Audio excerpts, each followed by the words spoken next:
Boa noite, bem-vindos ao Tamassa Podcast. Eu sou o João, seu apresentador de sempre. Hoje eu estou com o Gustavo e Vitor e o nosso entrevistado da noite. Por favor, se apresente. Oi, tudo bom? Boa noite. Boa O meu noite. nome é Ivan Benjamin, eu sou canadense, eu moro aqui no Nordeste há 9 anos como missionário atuante, tanto no Rio Grande do Norte como aqui na Paraíba. Como funciona para ser missionário? Você tem que estudar algum padrão da religião, tem que estudar a história da religião e por aí vai? Ou tem que atuar na igreja? Olha, no meu caso específico, o meu trabalho missionário não é vinculado a nenhuma igreja.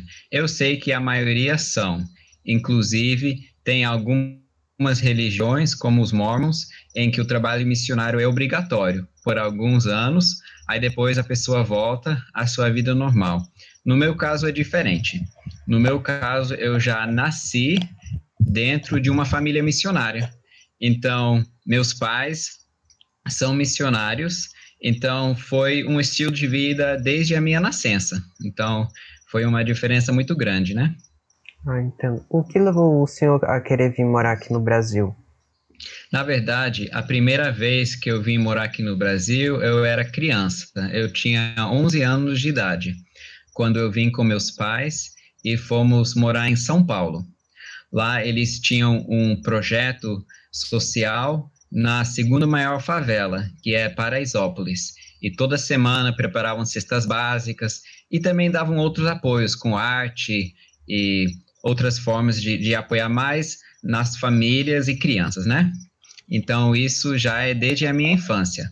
Mas aqui no Nordeste é mais recente, né? Ah, entendo. Quando Quais são as áreas que o senhor atua como missionário? Eu, pessoalmente, atuo mais com as crianças.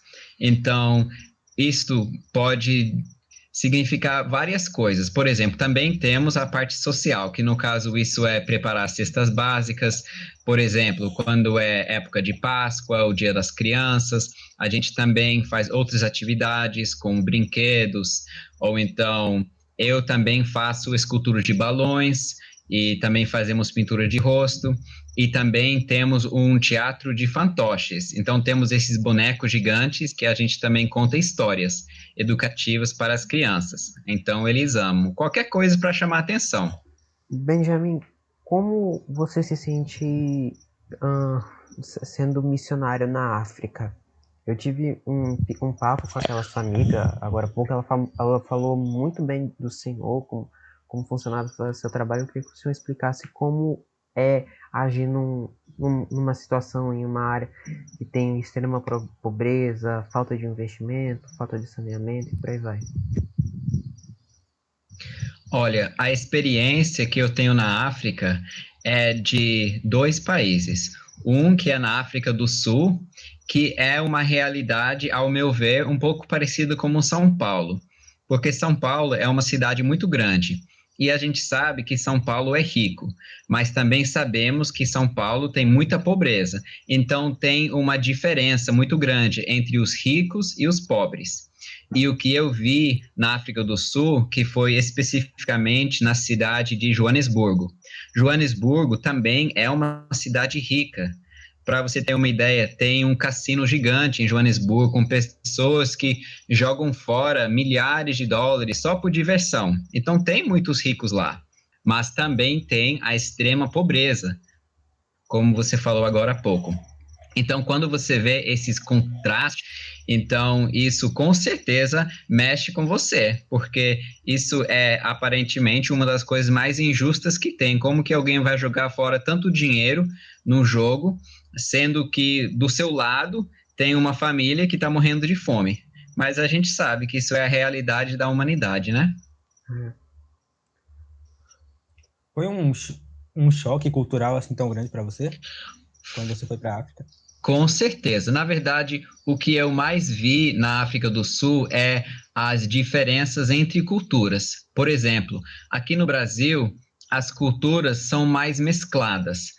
Você não vê, por exemplo, uma cultura negra que não se mistura com os brancos, por exemplo, ou então com os mestiços. Lá já tem muito mais essa separação, né? Por exemplo, tem a cultura indiana, lá tem a cultura chinesa, tem a cultura muçulmana, tem a cultura dos ingleses, tem a cultura de diferentes tribos africanos, e cada uma dessas culturas, elas se mantém um pouco mais afastado e separado um do outro. Então, existe uma mistura, mas é muito pouco. Não é igual aqui no Brasil, que aqui no Brasil tem muito mais mistura quando se diz a cor da pele, ou até mesmo da raça ou da crença, é muito mais misturado. E lá é mais separado. Então, isso foi uma grande diferença que eu percebi logo de cara. Ah, quando, quando o senhor age em suas missões missionárias, tipo, o senhor varia entre África, Canadá e Brasil, você recebe financiamento do governo, vai por atuação própria, ou vai como voluntário do Médicos Sem Fronteiras? Ah, quando digo Não, eu voluntário do vou Médicos como Sem Fronteiras, voluntário. desculpa, fale, Sim. desculpa. Não, eu vou como voluntário. Tendo dito isto, isso significa que não tem nenhuma igreja, nem órgão do governo que banca esta viagem. Essas viagens eu, como os outros membros da equipe missionária, que nós bancamos de diferentes formas. Temos, por exemplo, grupos de amigos e conhecidos, tanto aqui no Brasil como em outros lugares, que se sensibilizam pelo trabalho que a gente faz. Então, a gente explica, né? Vamos estar fazendo uma viagem de 3 meses para a África do Sul e expomos os nossos projetos que vamos fazer, então conseguimos levantar uma parte dos recursos desta forma, mas muitas vezes é somente a passagem de avião, aí depois que a gente chega lá, a gente vai batalhando para as outras necessidades. Então, lá mesmo, se tiver alguém que tem interesse, por exemplo, no material educativo, nós também temos livros, DVDs, também fabricamos fantoches também para oferecer e vender nas escolas. Então, isso também é uma forma de levantar recursos através da venda desse material educativo, tanto no Brasil como na África. Que legal, cara. É bem legal, eu gosto. O senhor falou que a primeira vez que o senhor veio para o Brasil, o senhor era ainda pequeno, veio com sua família. O que levou o senhor a voltar para o Brasil? Então, na verdade, eu me apaixonei pela cultura brasileira. Eu sei que o Brasil é um país muito grande e eu não conheço o Brasil todo, né? Mas das partes que eu conheci, o que eu mais gostei foi aqui no Nordeste. Então, quando eu resolvi retornar para o Brasil, eu não queria voltar para São Paulo. Eu também já morei no Espírito Santo, eu também já visitei os estados do sul do país, mas aqui no Nordeste é um calor humano inigualável. Sem dizer nas belezas naturais, né? Onde a gente mora aqui na Paraíba, de todas as praias que eu já viajei no litoral, eu já fui no litoral desde Fortaleza até Florianópolis. E de todas essas praias, eu não vi nenhuma praia mais bonita do que aqui. Eu já vi muitas outras praias bonitas, mas essa praia, especificamente do litoral da Paraíba, tem tudo, né? Tem falésias, tem Maceió, tem Rio, tem tudo de bom, falando fisicamente. Sem falar do povo, né? Que o povo aqui é muito acolhedor. Então, tem muitas razões do porquê que eu resolvi voltar aqui. E quando se tratar do trabalho que eu faço, que é um trabalho missionário, com certeza também tem uma grande necessidade. Não só aqui próximo à capital, mas também para o interior, para o sertão, né? Que também existe muita pobreza.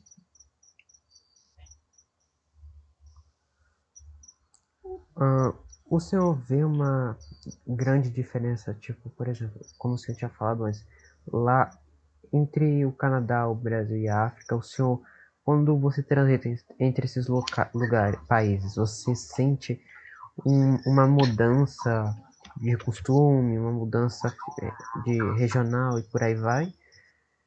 Tipo, como eu posso lhe explicar? O senhor tenta se acostumar, se adaptar a um local diferente ou o senhor vai indo na onda do pessoal?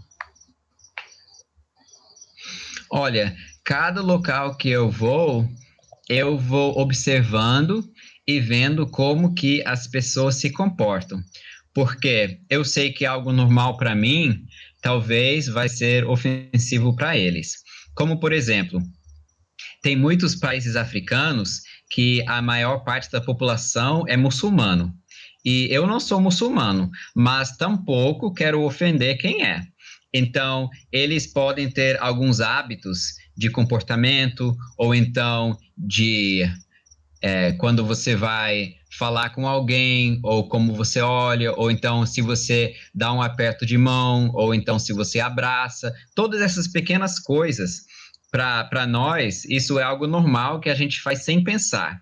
Mas quando você está em outra cultura, você pode fazer algo normal que eles podem ver como sendo ofensivos.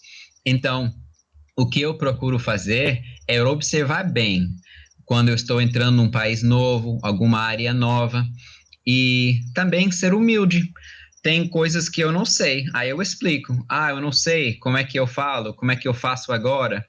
Tem lugares em que é bons modos você comer com as mãos. Eles te dão um prato de comida e você pega com a mão e você faz uma bolinha de comida e você come. Então, se você Ah, fosse fazer isso aqui no Brasil, por exemplo, na maioria dos lugares seria uma grande falta de educação, né? Só que lá não. Lá tem muitos lugares onde é completamente normal. Então, dependendo do local que você for, vale muito a pena você observar. E dessa forma você evita muitos transtornos desnecessários, né? hum, hum. O senhor fala quantas línguas? Era o que eu ia perguntar Olha, agora. no momento eu só falo o português e o inglês. Eu já entendi um pouco do espanhol, mas como eu não sou praticante, porque eu nunca morei num país que fala espanhol, eu visitei o Peru há, há 9 anos atrás. Eu visitei o Peru porque a minha mãe é peruana, então eu tenho família no Peru. Porém, eu não morei lá, então o meu espanhol é muito precário. Se eu for tentar falar em espanhol, eu acabo falando em português, porque os idiomas são bastante parecidos, né? Então, o que eu sou fluente mesmo é só o português e o inglês. Ah, entendi. Vitor, Gustavo. Ah, tem algum requisito para as pessoas serem missionários, não, voluntários? Tipo, vocês estão indo para lá, vocês têm que se bancar agora, vocês têm que tirar passaporte específico, tem que fazer alguma documentação específica? Depois dessa pergunta, Vitor, faz mais uma, tá certo? Uhum. Com certeza. Quando se trata de trabalho voluntário, o que eu sugiro é que se comece fazendo algum voluntariado dentro do Brasil. Por quê?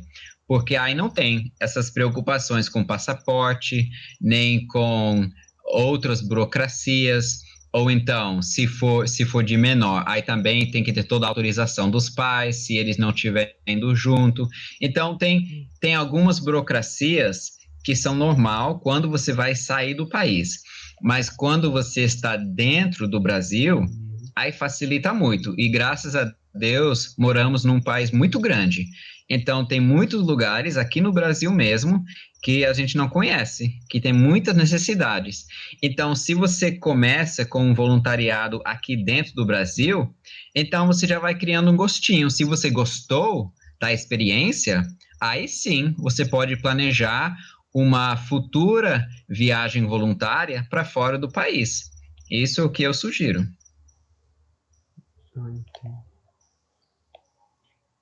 Era exatamente isso que eu ia perguntar, se o senhor tinha alguma dica para falar para alguém que quer começar com trabalhos missionários ou alguma coisa do gênero. Quando o senhor começou, tipo, na sua caminhada própria do trabalho missionário, você enfrentou alguma dificuldade que lhe fez pensar em parar por algum momento ou não? Olha, na verdade, eu gosto de afirmar que todos os dias vêm dificuldades. A gente sabe que qualquer coisa que vale a pena neste mundo não vem fácil, né? Então, por exemplo, quando eu comecei a trabalhar no Nordeste, não foi aqui na Paraíba, foi em Natal, no Rio Grande do Norte. Então, lá começamos um projeto nas escolas. Foi no ensino médio, porque a gente tinha um grupo de jovens e a gente ia para as escolas e apresentávamos um teatro. Este teatro mostrava as fases da vida. Por exemplo, a pessoa vai estudar, depois vai conseguir um bom emprego, aí depois vai trabalhar muito, aí vai conseguir, vamos dizer, um bom casamento, vai conseguir um carro, uma casa e toda aquela trajetória da vida. Então, tudo isso é através do teatro, que a gente mostrava em mímica, né? Sem falar, só atuando. Aí a pessoa vivia toda aquela vida, mas a pessoa ainda se sentia vazia por dentro, como se estivesse vivendo uma vida que a sociedade está impondo em você, como se você estivesse seguindo sem pensar muito nas outras possibilidades. Então, o propósito de peças teatrais como essas é para despertar o jovem, de pensar o que é realmente que você quer fazer com sua vida, porque não tem nada de errado em viver uma vida assim, mas o errado é você viver uma vida sem pensar, é você viver um dia após o outro sem planejar, sem pensar onde é que eu quero estar daqui a 10 anos, daqui a 20 anos. São perguntas muito sérias e a vida passa muito rápido, né? Hoje eu tenho 35 anos, mas me parece como que foi ontem, quando eu tinha 15, quando eu tinha 20, então a vida passa muito rápido. Então, se a gente não parar para pensar nisso, nessas questões maiores da vida, então a vida vai passando, a vida não vai dar um pause, igual um jogo, e você pode parar para pensar. A vida está sempre no play. Então, são esses tipos de conteúdo que a gente passa nas escolas. Aí, quando a gente começou a fazer esse trabalho em Natal, aí tivemos vários problemas. Tivemos um dos membros da nossa equipe que teve que ir embora, que ele era um voluntário, mas ele não era daqui do Nordeste, ele era lá do Espírito Santo. Então, ele teve que voltar por um problema familiar, aí já deu um desfalque. Aí, tudo bem, a gente conseguiu contornar esse problema. Aí depois, quando a gente já estava saindo para começar as apresentações, aí já deu um problema no carro. Um problema que quebrou a ventoinha do carro, aí a gente estava sem poder achar a peça, foi um problema no carro que a gente tinha. Então, tipo assim, as dificuldades da vida acontecem. Ou a gente desiste, ou a gente levanta e procura uma solução. Então, isso foi só o começo de um dos projetos que a gente fez lá. Mas eu penso assim, se algo está difícil, é porque provavelmente vale a pena. E foi dito e feito, a gente conseguiu fazer e conseguimos alcançar muitos jovens com essa mensagem e eles tiveram um despertar muito grande no sentido da vida, no que você quer realmente fazer com a sua vida.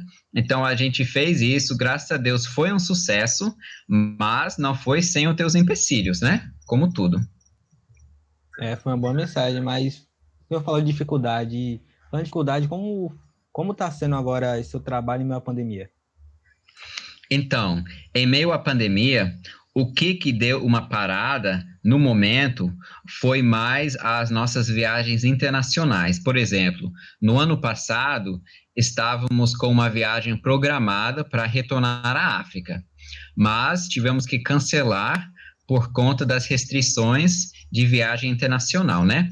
Mas o trabalho aqui no Brasil, graças a Deus, continuou firme. O trabalho que continuou aqui no Brasil foi um projeto que nós temos já há 2 anos. É um projeto semanal de dar estudo bíblico para crianças na faixa etária de 7 a 14 anos. Aí, essas crianças são de uma comunidade próximo aqui de Jacumã, uma comunidade chamada São Bento, que as pessoas também conhecem por Mamonas. É um bairro bem carente, né? Então, o que que a gente faz? A gente pega essas crianças que têm interesse, que os pais também têm interesse deles participarem de um projeto desses, e todos os sábados eles participam. Aí temos músicas que eles aprendem a cantar, temos versículos, temos histórias, colocamos desenhos, filmes para eles assistir, tudo com mensagem, né? Então, esse projeto continuamos mesmo em meio à pandemia. Conseguimos continuar por se tratar de um grupo pequeno de crianças. Então, não houve grandes aglomerações e, graças a Deus, foi muito necessário. Porque você sabe, até hoje, as escolas públicas não retornaram às aulas presenciais. Então, essas crianças ficam literalmente o dia todo nas ruas. Infelizmente, não tem muita supervisão. Muitos pais estão trabalhando ou estão fazendo outra coisa. Então, quando a gente consegue acolher essas crianças, com certeza estamos prevenindo alguns problemas futuros, né? Porque eu penso sempre assim, é muito mais fácil você educar uma criança do que tentar recuperar um adulto, né? Então, eu gosto muito de trabalhar nessa área da prevenção.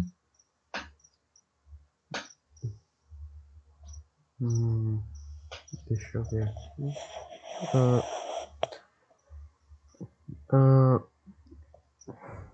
Para finalizar a pauta de hoje, como o senhor se sente agindo nessas atividades?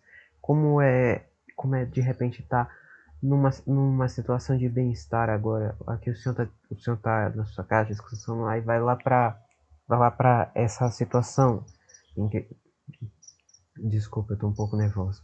Vai para a África, onde a situação é pior, vai para a comunidade, tem que mudar. Como é que o senhor se sente saindo de uma zona de conforto para uma situação de dificuldade? Olha, com certeza tem muitas dificuldades quando você sai da sua zona de conforto, como você disse agora. Mas uma coisa eu sei, quando você sabe que você está no centro da vontade de Deus, então você não tem nada a temer. Por quê? Porque quando tem uma dificuldade, se você está fazendo o seu melhor, então Deus vai fazer o que você não pode. Por exemplo, a gente estava na África, tivemos um projeto em Zâmbia, que Zâmbia já é um país mais pobre, e nós queríamos dar para crianças de um vilarejo, queríamos dar uma refeição especial de suco e pão, que era como se fosse para representar uma alimentação especial da Páscoa, né? Só que a gente chegou lá sem dinheiro para comprar essas coisas. Então a gente estava batalhando para ver se a gente conseguia juntar os recursos para comprar esses alimentos. E quando eu estava na fila do supermercado para pagar isto, estava faltando um pouco de dinheiro. Aí eu saí da fila do caixa e eu fui para o carro para ver se eu achava algum trocado para completar o que faltava. Só que quando eu voltei para a fila do supermercado, a atendente do caixa falou: não, a mulher atrás de você já pagou pelas suas compras. Então, eu nem conhecia essa mulher. E isso, para mim, foi um milagre, porque como é que você vai estar numa fila de supermercado, aí você vai pagar e está faltando dinheiro, e quando você volta, a mulher atrás de você já pagou por todas as suas compras. E eu já tinha mencionado para essa mulher, eu falei, não, isso daqui é para um trabalho missionário que eu estou fazendo. Mas eu falei por cima, que eu falei que essas compras é para um trabalho missionário.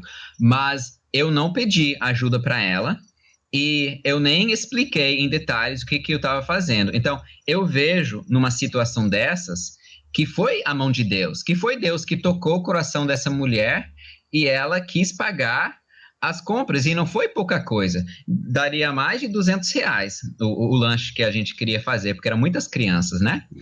Então isso já foi um milagre bem na minha frente, isso nunca aconteceu comigo antes, de uma pessoa estranha dar uma doação nesse valor só para ajudar, e ela falou, não, eu senti que era para ajudar, eu estou ajudando. Então é assim, quando você está no campo de missão, quando você sabe que você está aonde Deus quer que você esteja, os milagres acontecem, sabe? Então, isso é a fé que eu tenho e eu vejo isso em prática.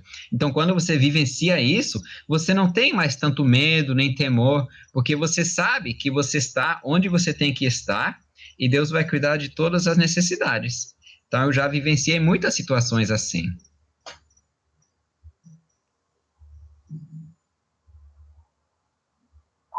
E o senhor falou, né, dessa experiência que o senhor disse que aumentou a fé do senhor, fez o senhor acreditar e fez o senhor continuar essa jornada. Teve alguma outra experiência semelhante que, assim, o senhor considerou realmente um milagre, assim? Que você disse, cara, isso aqui só pode ter sido Deus para ter feito isso. Olha, na verdade, quando nós vamos começar qualquer projeto, eu vejo que tem muitos empecilhos. Então, só para poder começar algo e conseguir concluir, são pequenos milagres que acontecem, né? Mas uma coisa que foi muito milagroso, que foi quando eu estava chegando na África do Sul e eu ia participar de um evento especial, porque assim, toda semana na África do Sul, a gente prepara uma refeição grande, que são grandes panelas de arroz, não é arroz, é como se fosse um purê, como se fosse uma polenta, pronto, é uma polenta, porque lá eles comem muita polenta.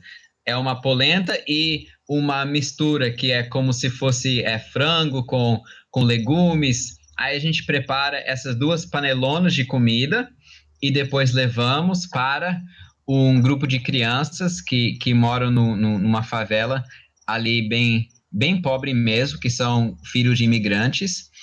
Então, aí depois alimentamos essas crianças. Só que nesse dia foi algo especial, porque a gente ia preparar não somente a alimentação, mas íamos preparar também brincadeiras, que a gente ia conseguir algumas bolas para os meninos e bonecas para as meninas, né? Então, foi uma coisa, um projeto bem grandioso, assim, porque eram para mais de 100 crianças. Então, como você sabe, qualquer coisa que formos fazer, todo em termos de dinheiro, tudo tem que sair do nosso bolso. Então, a gente sabia que era um valor muito alto que a gente ia conseguir, que a gente ia precisar levantar. Mas a gente dobrou o joelho no chão e a gente orou para que o Senhor fosse suprir as necessidades de alguma forma ou de outra. E o que eu vejo no milagre nisso é que as pessoas ajudaram. Para terminar essa história, eram pessoas que ajudaram com esse projeto, e essas pessoas não eram nem cristãs, eram lojistas muçulmanos que ajudaram com grandes descontos, falam, não, o nosso país precisa de gente que ajude com as nossas crianças.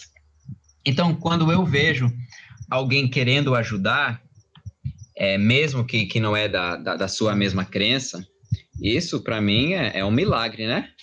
Porque não é todo mundo que faz isso. O que eu ia perguntar era o seguinte, o senhor disse que no momento o senhor e sua equipe estão atuando de forma independente, mas já teve algum momento em que vocês atuaram com apoio de alguma instituição ou não? Vocês sempre trabalharam de forma independente? Olha, até o momento, o nosso trabalho sempre tem sido de forma independente, mas a gente sabe que, por exemplo, aqui no Brasil, se você tem um trabalho sério e você vai abrir, por exemplo, uma ONG, né? A gente sabe que, através disso, tem também uma possibilidade de receber algum apoio do governo, como tem muitas ONGs que recebem assistência para realizar os projetos, né?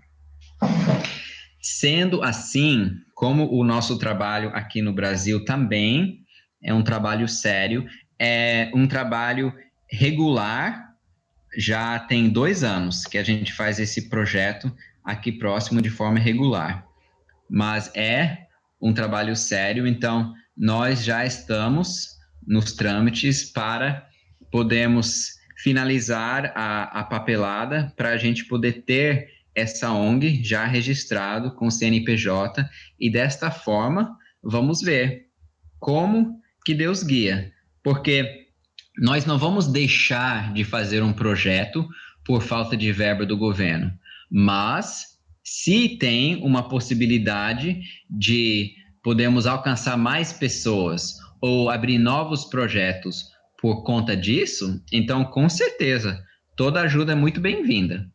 Então, nessa questão de poder fazer algum projeto com o apoio de alguém, ainda não aconteceu de forma do governo nem de uma outra grande organização. É mais doações pessoais, né? Mas talvez futuramente já vai ser mais na nossa realidade, quando a gente terminar de oficializar essa ONG, né? Gente, foi muito bom o papo. Muito obrigado pela sua participação, Benjamin. Eu tô agradecido do fundo do meu coração. Gustavo também, todo mundo aqui envolvido. Muito obrigado por contar a sua história. Gustavo, você quer falar? Eu não queria fazer uma pergunta, mas só queria elogiar, falando que é muito importante esse tipo de trabalho, principalmente nesses tempos atuais.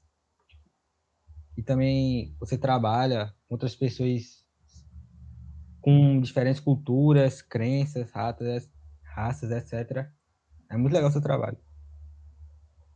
Obrigado.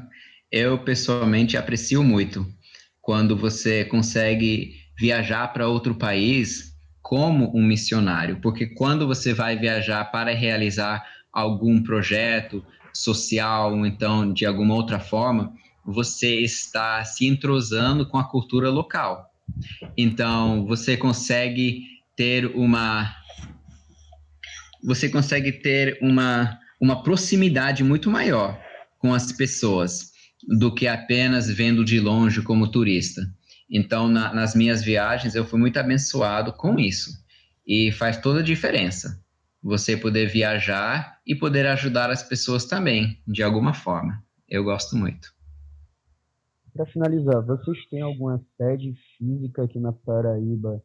Ou caso não tenha algum telefone para contato, alguma forma de se contatar com vocês, caso alguém tenha interesse de ajudar a organização? Sim, sim, nós temos. A nossa sede, no caso, é o nosso lar missionário. Então, fica no município do Conde, né? Aqui bem pertinho de João Pessoa, no bairro de Tabatinga. Então, o nosso trabalho fixo que nós fazemos aqui próximo, num bairro próximo, que fica na comunidade São Bento. E ali nós temos um trabalho fixo todos os sábados com as crianças. E, se Deus quiser, quando terminar a pandemia, nós queremos expandir para também poder atender os pais. Nós queremos poder oferecer cursos de marcenaria ou então de corte e costura, para ser uma forma também de aumentar a renda das pessoas, que infelizmente muitos são desempregados, né? Aí eu posso passar o meu número de contato, caso alguém queira conhecer mais o nosso trabalho, o nosso projeto.